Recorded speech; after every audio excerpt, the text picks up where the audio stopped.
Здравейте! Става въпрос за огромна площ.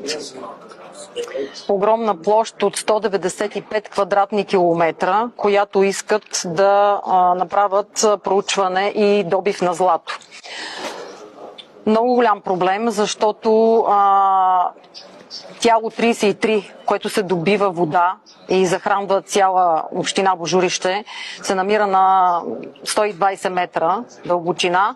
Сондажите, които искат да бъдат направени там, са 11 на брой и са между 200 и 350 метра дълбочина. Организира се протест, който ще се проведе в понеделник, 18:30 на площада в Божурище.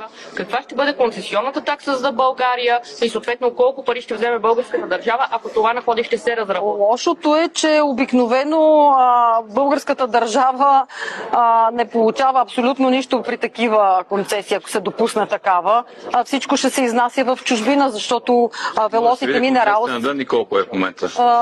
Minerals е канадска фирма, така че какво ще остане в България? Тоест казвате канадска фирма, ами кажете тогава процент, половин процент, каква ще е? Все още не е изяснено.